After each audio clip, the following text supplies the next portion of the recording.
We love hip hop. Informer, you know say that they want me, I go blame. Keep boom boom damn. Please for them, no man come find that this of me top some point of lane. Skippy doom boom boy. Yeah, you see all that noise that you're hearing outside and stuff like that because we're in the middle of downtown, right? Mm-hmm. And I already have everything. I'm already starting my audio recording and stuff. I noise reduce or I do but noise it also reduction. give it the ambience. Yeah, actually, salute to the people in the listening audience. They don't hear a lot of that. Oh, they don't? Street noise and all that because I do something called noise cancellation. Yeah. You know what I'm saying? Yeah. And for you as a man that works behind the boards, you understand what I'm talking about. Yeah, cancel DBs. Yeah. So I'm definitely honored to be able to have a conversation with somebody who works behind the scenes as well as in front of the scenes. You know what I'm saying? So let's get into it. We back at it, you know, another interview about to go down over here. It's your boy Friday Ricky Dread, aka the interview master. And big salute to the sponsors, Astro Pink. If you know, you know. Check them out on their website, myastropink.com, or on their Instagram, the real Instagram, astro_pink.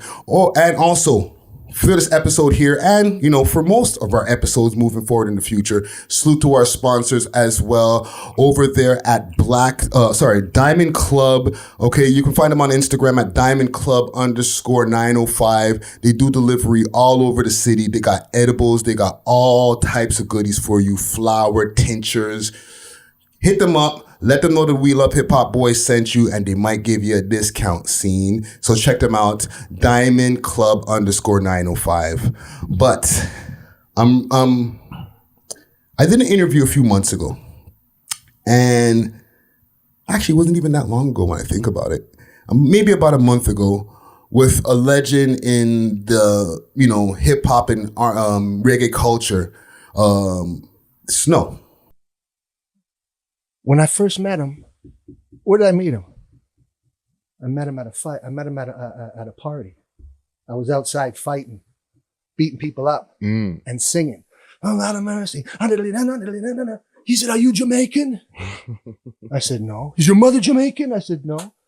Brother, we have an interview of him saying this out of his mouth, saying, then I said, "Is your mother Jamaican? Is your If I tricked him if he thought I was Jamaican, how do you have to teach me how to spit reggae spit reggae if I already know and I'm fooling you when you're Jamaican? Yeah.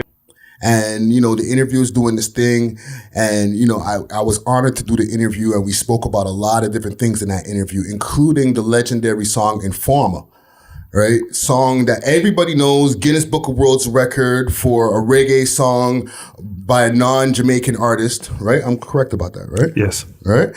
And, I felt it was a really engaging conversation. And I went through my emails and I saw an email from this gentleman who said, I want to give my side of the story, right?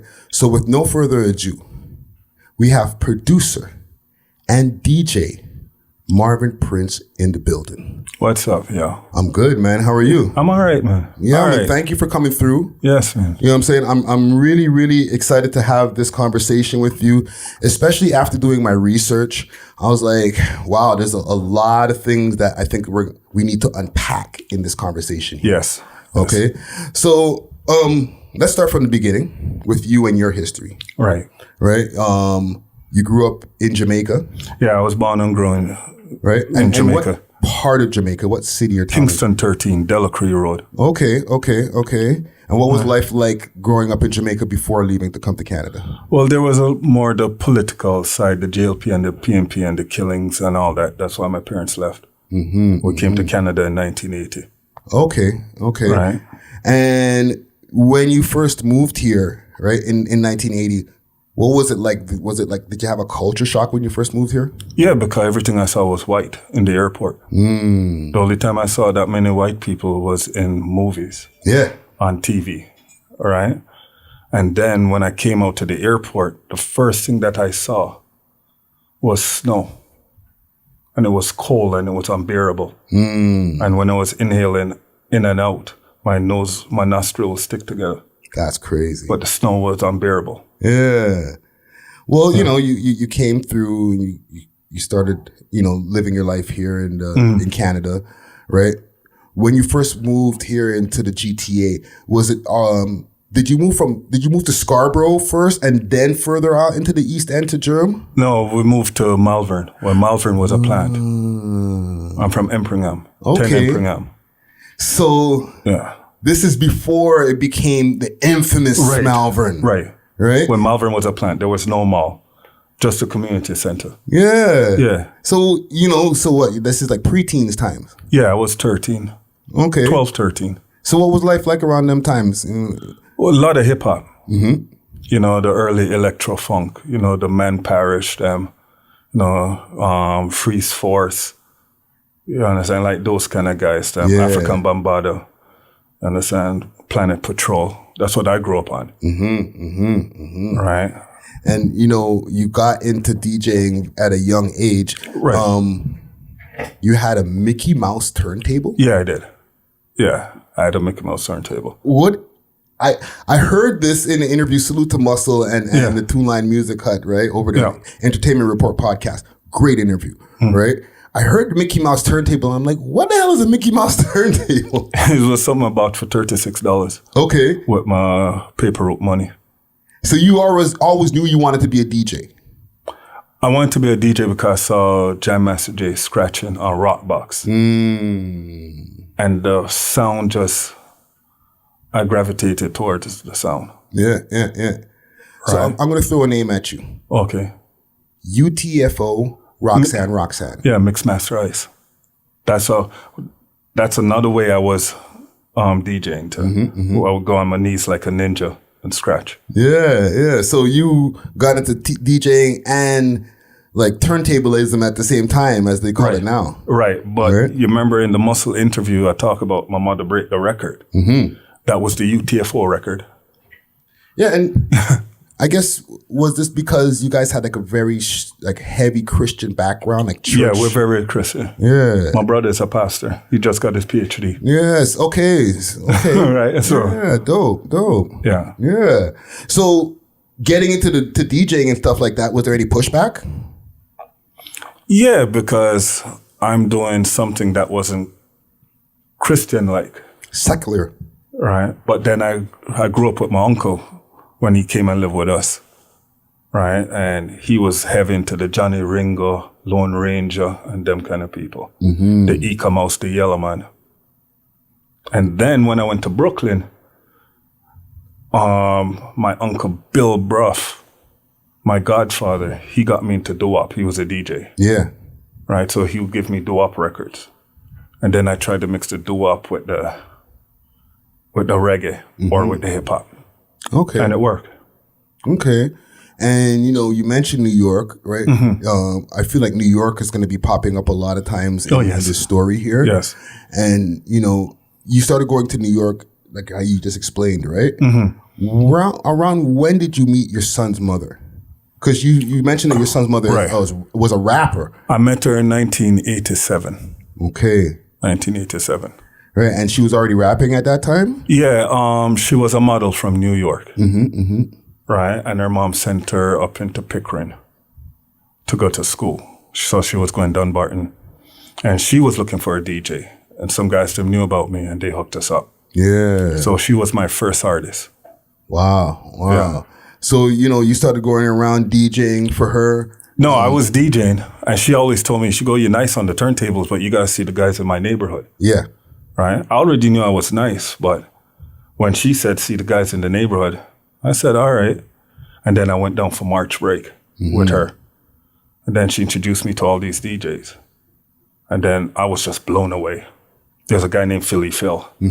Blew me away. Every day I had to go back and just watch him DJ, soak it in. Yeah. And come back and practice. So this helped you this inspired you to start sharpening your skills more? Yes, it did. Right? Yes, it did. And you did, while you're out there, you told a funny story. We have Onyx Barber over here. Yes. Okay, Onyx just Barber down the Shop. road, yeah. Right down the road from the studio here, right? Shooter and Young. However, you got your haircut from members of Onyx, right? Before they were rappers. Yeah. Fredro and Sticky Finger. Yeah, Fredro and Sticky Finger at New Tribe Barbershop. Okay. Off of Jamaica Avenue and Guyar Brewer. when you met them when they were barbering, Right. did they even mention that they wanted to be rappers at this time? No. So they were just strictly barbers? Yeah. That's crazy. I knew Fredro when he had the big afro and yellow hair. Wow. Before he was even bald-headed. Yo, salute to Onyx. That's We Love Hip Hop alumni. I've interviewed them. So my good friend Shy Skills was their producer. He's the one that was the DJ for them. Rest in peace, Shy Skills. So yeah. So as you continue to like make these connections down there, because to us in over here in Canada, getting those connections in the States is really important, especially back then. It's totally different because up here is a crab in a barrel mentality. Yes. Down there, everybody's trying to help you, or they know someone who can help you, and they hook you up with this person. He hooks you up with everybody's trying to hook up everybody. Right? Up here, no, crab in a barrel mentality. Yeah. I brought Snow to Ivanberry at a barbecue, and he just laughed. He was like, "No one cares about the white guy singing reggae. They didn't see the vision." Yeah, and I wanna get to when you met Snow, but I wanna I still wanna build you as the producer, the DJ behind the scenes, and the different attributes and things that you brought to the table before meeting Snow. Well, when I was 16, I met this guy named Ricky Tuffy. Okay. Right? Talk to me about that. He was dangerous on the mic. Right? And he was incredible because his cousin Gandol is the one that brought him over to me.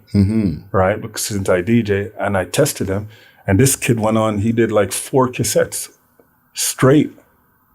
Right? And I always wanted to work with him. But then the last time I saw him was down at Caravan in 96. And I said, Ricky, you seen what I've done. Come in the studio with me, man. And we exchanged number and said, Ricky, are you going to come? And he's like, he just nodded. And I was like, Ricky, I can make you something. And as I walked off, about 3 minutes later, they killed him. Damn. R.I.P. Yeah. I feel like you have an illustrious history prior to meeting Snow, right? Like even especially in Jamaica, there was Jacob Miller. When Jacob Miller died, they had the procession by my grandfather's house of their Delca. He's from the area. Yeah. And you, like in your neighborhood, like back then, like there was people like Yellow Man in your neighborhood and all types of people. No, there was Yellow Man was near my school. My dad, he knows more of them, like Love and Dare and all of them people. The guy from Bob Marley and Bunny Wailer, my father. Yeah.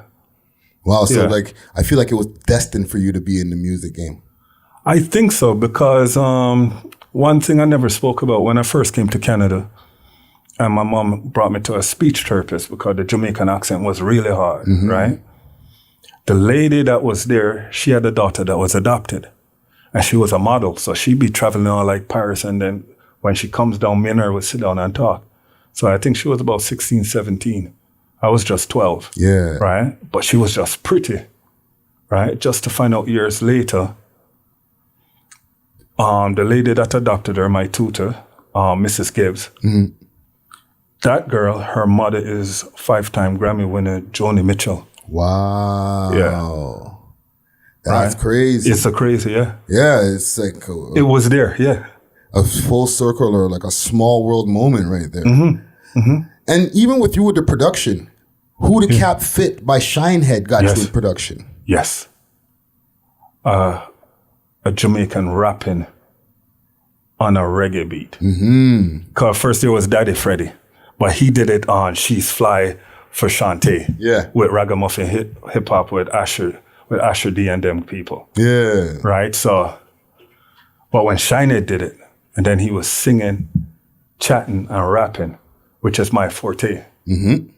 Right? Because I have the Junior Reed, the Eka Mouse, the Yami Bolo. Them there's my people. Yeah. That I listen to, and I love that flow. And the Sing J. He had that song back in the days. No Off a Chat or or Give Me No Crack. Give Me No Crack. Yeah, Give Me No right? Crack, yeah. Which was very hip hop influenced. This is at then times where it was starting to lean, like, just quick, fast. Like, I feel like reggae and hip hop or reggae even touching the mainstream had a few like peaks. Okay. The early 90s, late 80s was one time, like when, you know, reggae was starting to hit the forefront. Yes. You know, that's when, these songs that we just spoke about, Shabba Ranks, all these guys were starting to get more mainstream notoriety, and then it kind of went down a bit. And then back in the days, hip hop used to follow the reggae. The Just Ice and all of them guys. Even Grandpooba Maxwell. Yes. When he was with Masters of Ceremony. Right? So they were always following the reggae. It's just that now everything flipped. Yeah. Right? The reggae now is following the hip hop. So around that time, you know, when hip hop and reggae were starting to make that marriage, right? You can say this is around the time when you met Snow. Yes. Hope you're enjoying the video. Do me a quick favor while you're here and smash that like button so we can break the algorithm, and join the comment gang and subscribe. It's free, right? Yes. And the first song you produced for him was a song called Runway. Right. So prior to that, tell me about the first meeting with Snow. Well, I met Snow off of Oak Street, off of Harwood in Ajax. Right. Outside of a nightclub. No, it wasn't a nightclub. It was a house party. Okay. I was going there to play. Now, my best friend, Tommy, got in a fight. Right. So I'm on the way walking, and then all of a sudden I said, there's Black Bruce Lee, I kick up people. And then when I realized it was Tommy. Well, it was Tommy and my friend Christian that was fighting these people. Then police break it up as we got there. And then Snow was there. But I did not know him there. I didn't see him fighting that time. Right. So Tommy introduced me to him. I said, Prince, this is Darren. Right. So while we're talking, Darren started cuss some badwood in Jamaican. Right. And I'm looking at him and I say, this is kind of weird, seeing a white guy. Right. Then all of a sudden, him starts singing. So I say, hold on, are you Jamaican? He says, no. I say, your mom and dad Jamaican? Him said, no. Right. And then he starts singing another song. And then I told him, I'm a DJ. Yeah. So you sing reggae and all that. Right. So I told him, come to my house tomorrow. You and Tommy come over. Right. That night I didn't sleep because I know I had hit the jackpot on something. Yeah. It was a gem. And that's how I came up with the name Snow. Right? It stands for Superb, Notorious, Outrageous White Boy. So the next day he came over. He was shocked because I was playing videotapes of reggae artists he liked, but he's never seen them before. Right. But I had them on video. And then I had like clashes with Barry G against Wadat against Black Star and all them kind of stuff. And this is all from the tapes that you were getting from New York and stuff like that? No, this was a tape I got from my Uncle Billy in Jamaica. Okay. He sent it up with my mom when she went down in 88. Yeah. Right? So I was playing it for him, and then every day he'd come over and practice. So I'd be telling him, no, don't say it like that.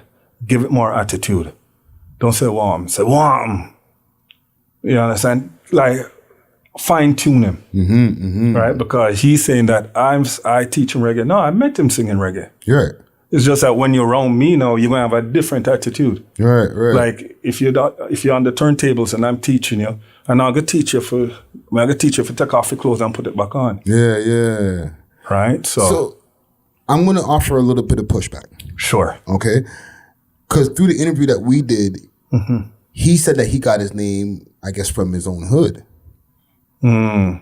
But you said an interview where they asked him where he get his name, and he said Prince gave me the name. Yes, that's on the Adrian Clarkson show. Yes, and I did watch the documentary piece that you sent me, and there was different footage from like old Much Music footage with Christopher Williams and stuff like that. Yeah, Michael Williams. I was like, wow. Yeah. Right. Yeah. So right now he's trying to eliminate me out of the whole picture, saying that he did it, not no Jamaican do it. He did it. Wow. But you remember that's what the Europeans did when they went to Africa and chop off the nose and stuff off the images, right? Yeah. So Now, you guys had already recorded a few songs. Besides before. Runway, you had recorded a multitude of songs, including the beginning to Informer, Yes. right? Yes. And Those were demos.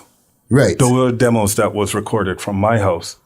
And then when he went to jail and he came out to jail, 3 days later, which was February the 20th, he came out to jail.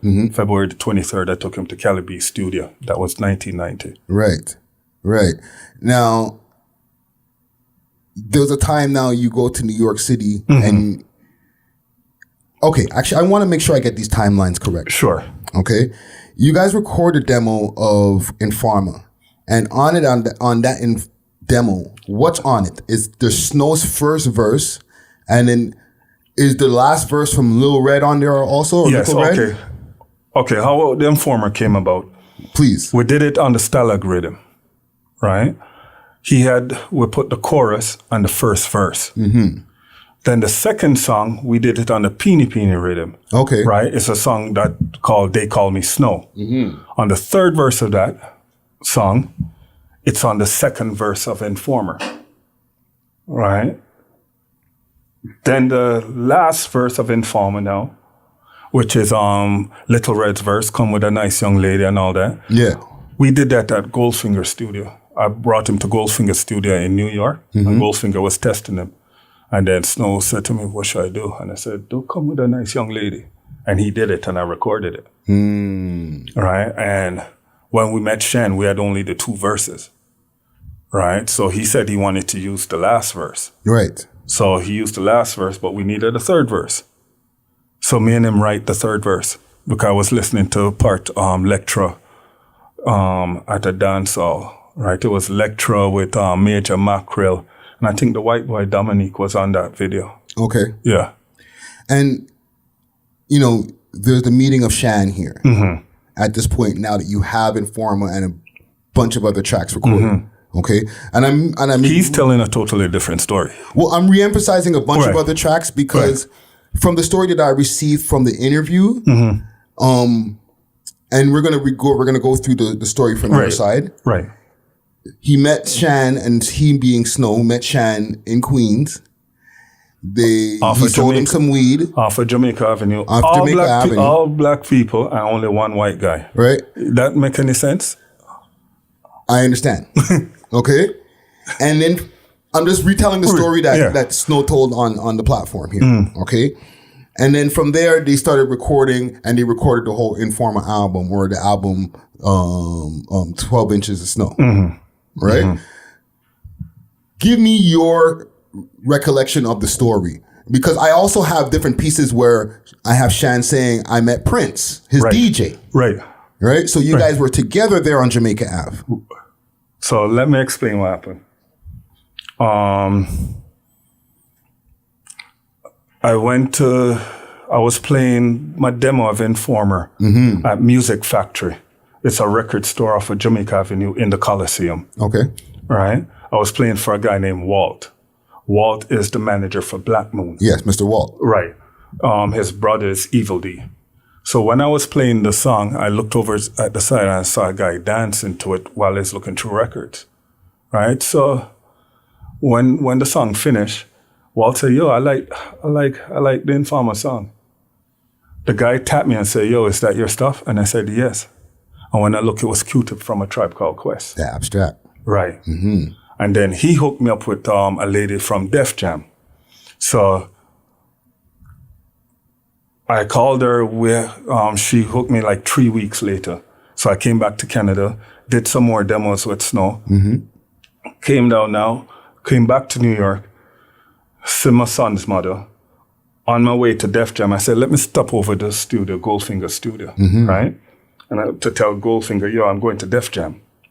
While I was there, Large Professor was there, right? And they were talking. And I kept looking at this guy because he kept looking at me. I said, boy, this guy looks so familiar. Yeah. Right? Like him to have on a dingy white shirt, right? And 2 different Pumas, but it never clicked in, right? It's until when he told Finger, he said, see you later, Finger, because Finger did ignore him, right? And I'm walking out, while I'm walking away, the back of the shirt said MC Shine. It was faded red that it's now pink. Big salute to our sponsors, Diamond Club Delivery.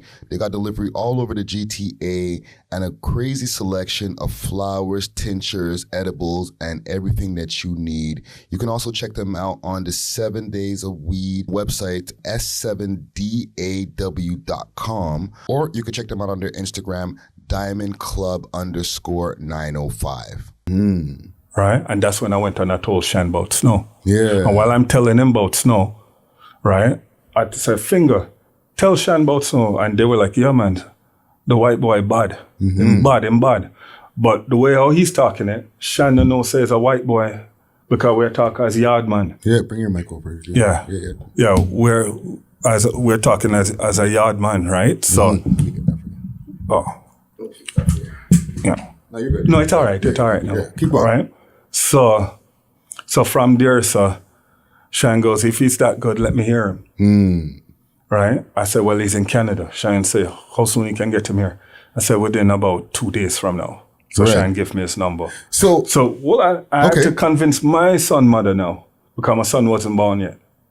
Right? So I had to convince her and say, listen, you see the money that, because I did get some OSAP money, so I pay off my school. Yeah. But, them give you enough to live on. So I said, the money for the crib, I need to bring Snow down here. And then she'll kick off, no, and blah, blah, blah, right? And I said, trust me, I believe in this. I believe it would happen. And she let me send the money to him. Yeah. He came down. I phoned Shan. I said, he's here. Shan said, let's meet at Goldfinger's studio. So when we got to the studio, Shan was there with a guy named Edmund Leary. Okay. But the studio was locked. So them was just sitting outside there was a little patty shop beside the studio that Goldfinger owned. And then that's when I told Shan, this is him and all that. And Shan said, well, let me hear you. And then Snow asked me, what should I sing for him? I said, do Color Me Bad. He did I Wanna Sex You Up. Then I said, do Luther Vandross. And then Became Can Mimic. And then Shan was like, okay. I said, well, Snow, well, do Informer. And as soon as I'm doing Informer, it was over. Yeah. It was over. So we started recording the demos now, real demos now, at Shan's house. Okay. Right? And then Shan took it to our managers at the time. Well, they weren't our managers at the time. He took us to the managers, and then one of them had a studio. And that's where we did all the recording. Bayside Studio. And to be clear with the managers, like these were people that Shan was already working with at the time. Yeah. Shan know them really well. Right?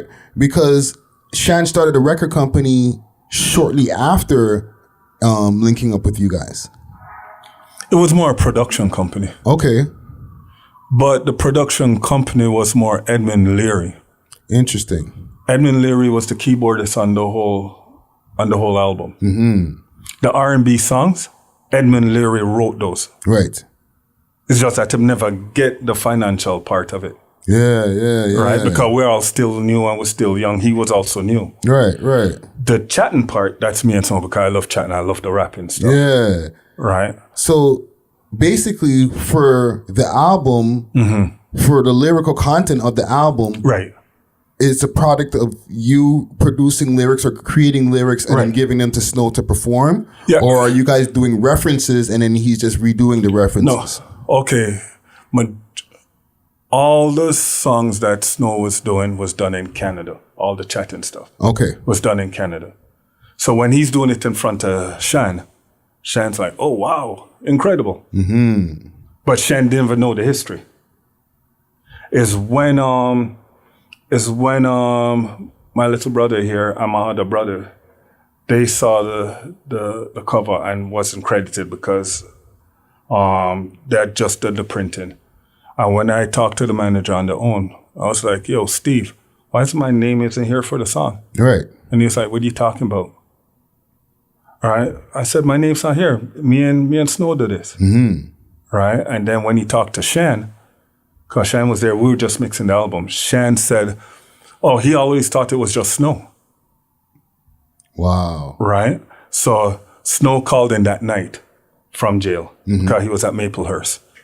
Right, and that was a separate charge. This is after the attempted murder. That was after like the attempted charge. Yeah, he was on an assault charge, and then Steve Salem, the manager, said, "Hey, Prince been telling me he wrote these songs and blah blah blah." And Snow was like, "Yeah, why? What's wrong? What's the problem?"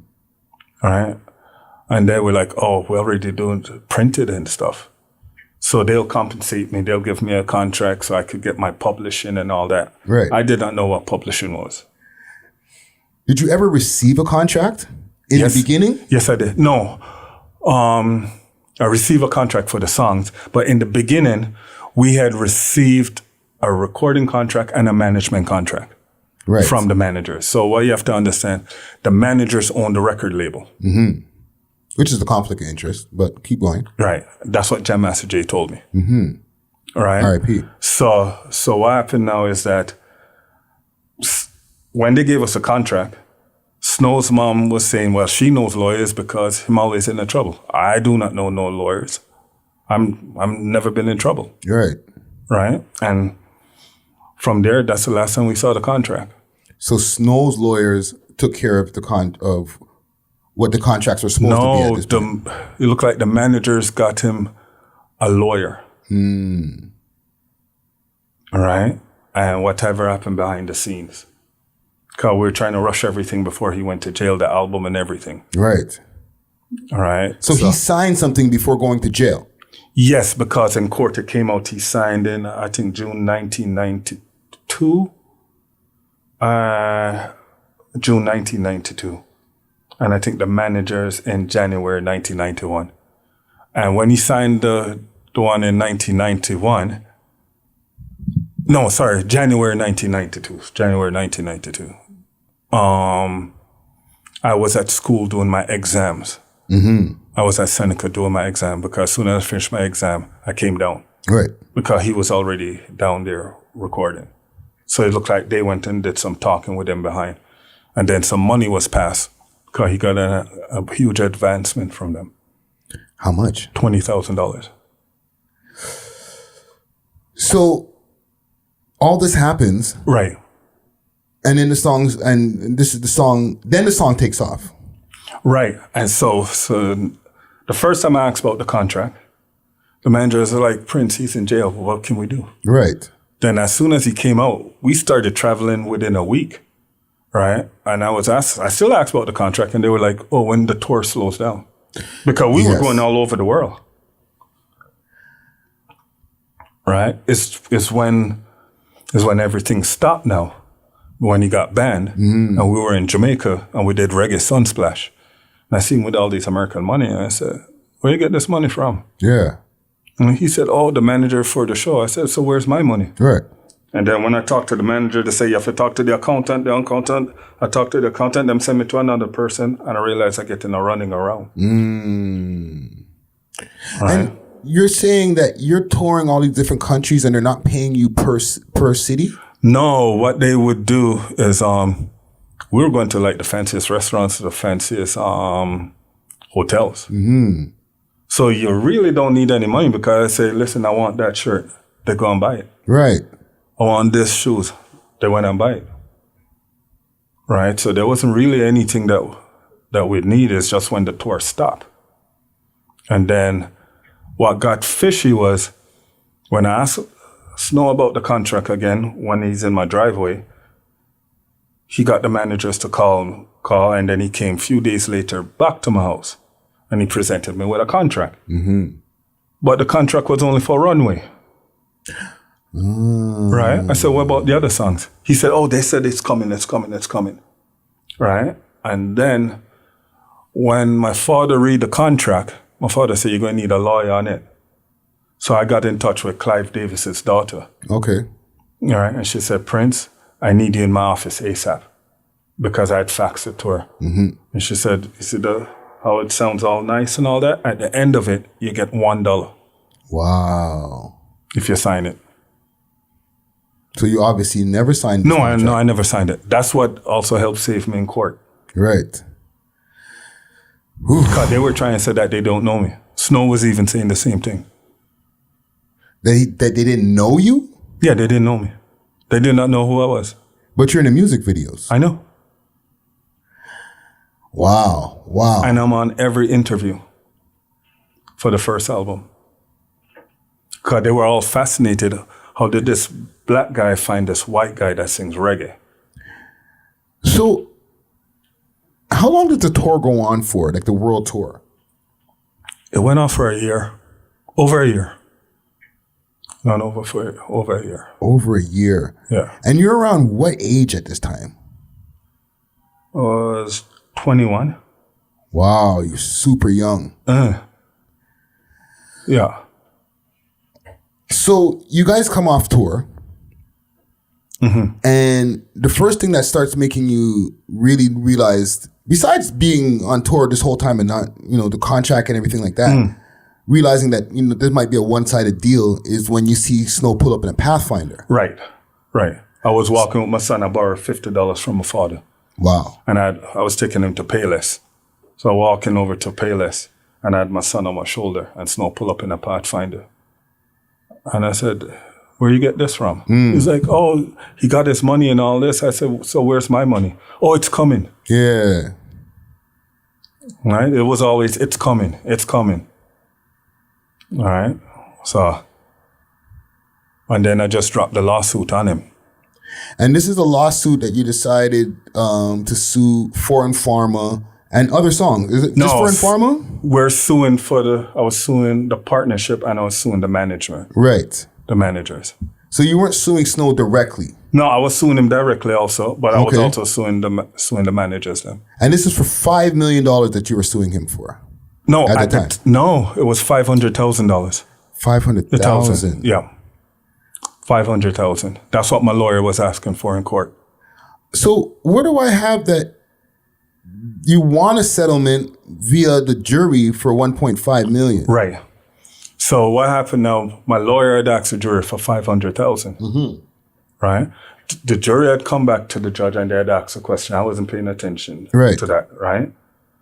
And the judge says it's too excessive. I never know what they were talking about. As afterwards, when the jury came back in, they made a decision in like 45 minutes. Right. Right?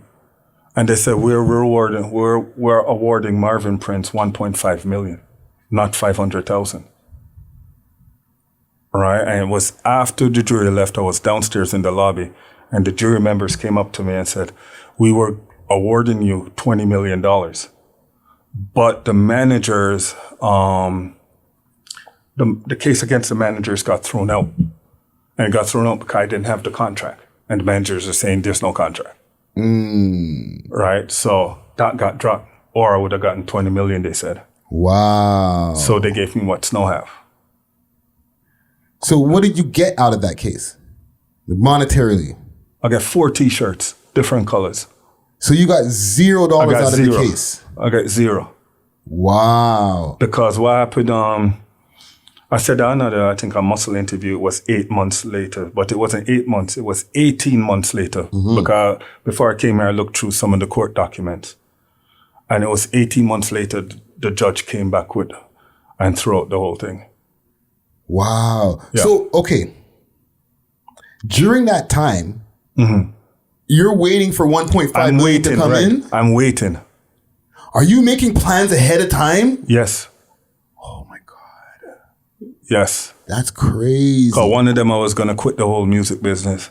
Okay. I was going to buy a pickup truck, go around garbage day, around the nice area suburbs, take up the couches and stuff, repair them, and send it back to Jamaica and open a second-hand shop. Plus, I wanted to open a White Castles at Young and Dundas. White Castles in Toronto? Yeah. Holy, I don't know if we can handle those burgers, bro. So that's crazy. So the whole time, that's my vision. Wow. Yeah. So at some point in time, you guys do see each other again. Well, during the lawsuit, I did see him for the first time because he tried to get me to stop the lawsuit. So he brought Ninja Man to my hotel. Okay. So tell me about that interaction.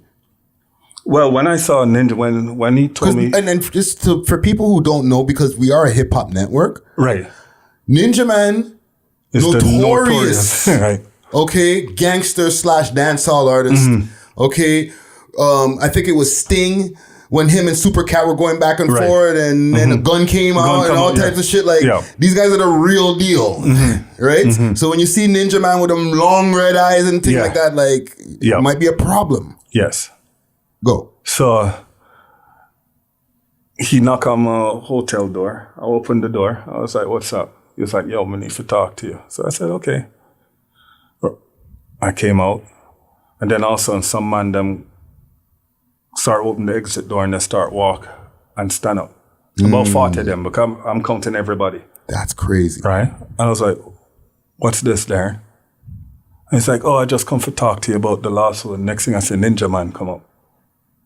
Right? And when Ninja Man came out, Ninja Man was looking at the wall. The wall was all white.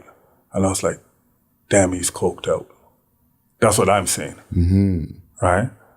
And I said, Darren, this is kind of corny. And he was like, what are you talking about? You remember I'm Jamaican? And he was like, and? All right, watch this, Darren. Desmond. And Ninja Man turned around. I said, well, I'm Desmond. You see my uncle this morning. And he was like, who's your uncle? I said, Desi Young. He said, Desi, are your uncle? Yeah, he paid me this morning for the show and all that. And him come hug me up and all that. He said, Desi, are your uncle? And then I look at Snow and I just was like, you understand? And I just went back in my room. Crazy. And just left it as that. Wow. Yeah. I want to go back a little bit in the story. Sure. You guys, when you were recording the songs and stuff in Shan's crib, okay? I don't think it's a secret when it comes to this hip hop game that Shan didn't have the best luck as far as his success in the game. Shan was financially, spiritually, mentally bankrupt. There was roaches falling all over the place in the studio? Over 3,000. What the heck? I never drank beer until I went to Shan's house. Wow. Right. And this is after the symphony and this is after the over and everything. Those songs. The only reason we knew Shan is because of these things. It was after the Beat Biter, Molly Scratch, The Bridge. Yeah. You understand? Left Me Lonely. Right. All those hits. Born to Be Wild. But he had nothing. Nothing. And the roach just a fall off. You know, you think the roach all falling in your box, and the roach I say, you want to fuck him? And say, no. You understand? So it's taking over.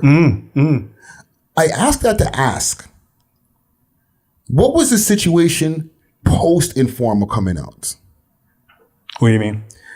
Because you go into a crib / studio with 3,000 roaches all over the place. Now he catches a lick. Right. He's on a song that's in the Guinness Book of Worlds, a diamond selling single. Right. That he has a verse on that apparently he didn't write his verse. No, his wife did. Terry did. Terry wrote the verse. Yikes. Yeah, Terry, his ex-wife, wrote the verse. So Shan is like one of the early ghost written, or I don't know what to call the ghost writee. Right? Yeah. Right? But do you think that this was his opportunity to get out of his situation? Yes, it was. It was. Because when he met Snow, he knew what to do. Jackpot. Yeah, because I feel like, and with all, I don't even know how to say when it comes to like this whole Shan situation, with all due respect in front of it, but like, I feel like he's seen a situation and like a label started, or like a production company started post this. Yes. Because it's like, now I have somewhere now I need an outlet to be able to put this out. Yes. And he had the outlet. He had the managers. Right? Because Steve Salem, he was the manager for Lisa and the Cult Jam, UTFO, Full Force, Cheryl Pepsi Riley. Right? David Ng, the other manager, he had Bayside Studio. Ozzy Osbourne and all of them record there. Yeah. Salt and Pepper, Kid and Play, Kwame. Right? Wow. So they had their connection. Yeah. So they went and got a distribution deal for them. So Snow signed to them, right? And they got distribution for them. Wow. Yeah. Wow. So the song gets what it gets, right? Let's fast forward a little bit. Okay. The song goes on to make history. Right. Okay. You get cut out the whole situation. I right, walked away from it. You walked away from it. Yeah, I walked away from it. And post the court proceedings and everything like that, you go back to your life dealing with what you deal with, right? Right. There is a time that you and Snow do meet again. Yes, we met, I think it was 2015. I was with Chip Fu, because Chip had a performance to do for one of the starting from scratch shows. Mm-hmm. Right? And before you get to that story, did you and Chip Fu from the legendary Fushnikins, yes, did you guys meet around them times, like early in those years? No. You met Chip Fu later on? I met Chip Fu later on. And it's weird because Chip does what I do. Sing, chat, and rap. Yeah. And I met him in Pickering. Right? So at a friend's house. Okay. Right, and that's how we hooked up from there. Dope. Yeah. Oh, salute to Chip Fu. Yeah. So you and Chip Fu are together. 2015, you bump into Snow. Tell us the story from what happens there. Well, I was talking to Chip Fu. And then Chip said, look. And when I look, I saw Snow and he was looking at me. And he come over and he hugged me up. And he was like, you know, I had a dream about you last night. And I said, oh, your conscience will take you.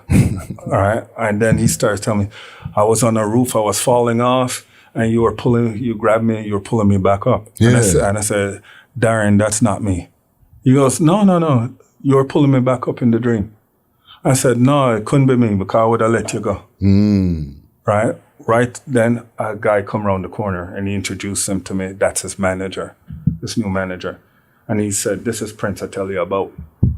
And he said, tell Prince what I told you this morning. And the man told me the same story. Yeah.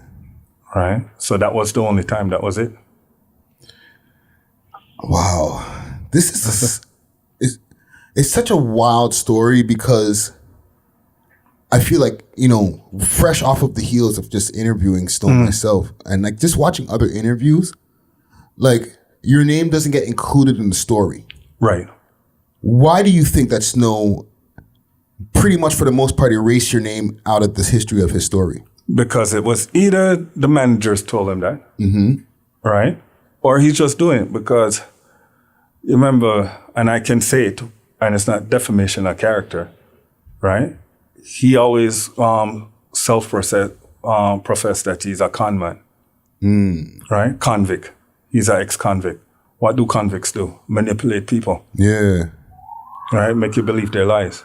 But the problem is, every time him lie, my name keeps surfacing somewhere. You guys never had a falling out at some point, let's say on tour or anything like that, where like you can start seeing like this is going to start going left? Like there was no red flags or anything along the way? No, the only thing I always thought he was going to get killed.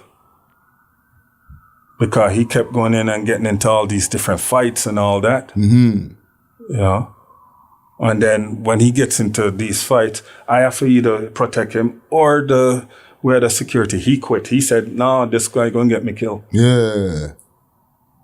Right? Wow. But it was always, if you look, him have a big criminal history. Look at my history. My history is school books. Yeah. I'm in no trouble with no law. Right? So what was your thoughts when the song got a resurgence off of the Daddy Yankee remake? You know, even though I didn't get my money, I felt really sorry for Reds. Because Snow on Daddy Yankee's part used Red's lyrics, come with a nice young lady. Reds is in Jamaica struggling. Right? While him a beat off of money. Yeah, because he's completely left out of the story. Little Red. Yeah, Little Red, yeah. Little Reds even have another song on the album called Lady with the Red Dress On. That's Red's song. That was Red's song. Reds always sing that song, Lady with the Red Dress On. I'm going to give you my opinion on this right here of what I feel is this might be a mix of. The reggae industry, it was always very green to the business part of the stuff. Very much so. Right? Where even the hip hop industry was too, but they got hip to game earlier than the reggae industry. Yeah, they did. Especially with the whole rhythms and everything like that. There's a very gray area in that. And a lot of people could be huge off of a rhythm in Jamaica and not have the and not have the recognition over here in the States. Right. Songs are running in the dance hall. Right. No royalties. No royalties. Right. Well, there is royalties, but the producer gets royalties. But the artists who are making the song big on this rhythm are not getting nothing. No, they don't get nothing. No. You know what I'm saying? Unless they do a dub plate for somebody or something. A dub plate or you do a stage show. Exactly. Right. Right? Right. So the business end of the reggae scene has always been kind of murky. Yeah, it's backwards. Right?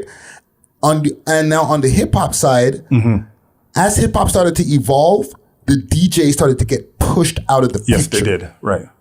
Okay, you get where I'm going here? Yes, yeah, I know where you're going. It was Jazzy Jeff and the Fresh Prince. Right. Eric B. and Rakim. Yeah. Until it became Will Smith. Right. Rakim. Yeah. Right? Yeah. Am I wrong about these things? No, you're right. We can see the evolution of these things. Right. I feel that this might have been a bit of both. Yes. What the managers, what they did was they pushed the white guy forward and the black guy backwards. Like, I'll give you the perfect example. When we first met the managers, right? Snow was bragging about his criminal past. I'm going to jail, I'm going blah, blah. And now, when they ask me now, right? First thing they ask me, how much convictions do you have? Yeah. I said, I don't have none. They were like, what? I said, no, I'm in college right now. Right? And they're like, what do you mean? I said, I'm in college. My mom, she works in the bank in the mortgage department. My dad's a computer programmer, analyst, consultant. And they were like, oh, you're a Cosby kid. Right? And that's where I was like, okay, I see how white people view black people. Yeah. Especially down in the United States. Like. Especially in the United States. That's why I was shocked when the jury came back, because it was all white jury. Right? But they saw right through it. Yeah. But you still didn't end up getting it. At the end of still the day, didn't, right? no. So, but it makes a good story. Yeah. So fast forward, even like with you and Chip Fu, you guys started working, helping kids get back into school through hip hop. Yeah. We have a program called Math. So tell us about that. It's math, music appreciation, art times healing.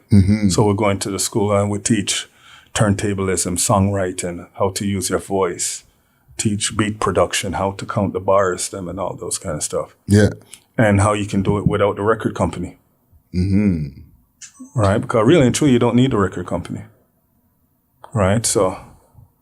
Especially in these days and times. I'm talking these days. Yeah. You really don't. You can set up your own shows just off of the internet. Back in our days, we couldn't do that. So, as a DJ, I had to carry crates of records. Now I got 40,000 songs on this laptop. Yeah. Now you could just run the Serato. And, right. How people are just plugging in their set and acting like they're doing it. Right. Yeah. Right? Yep. Yeah. Yo, Marvin Prince, you have a very engaging story here. I feel that it was necessary that people hear this. Thanks for watching. If you enjoyed this video, please make sure to check out these other videos on the screen and make sure to like and subscribe. We love hip hop.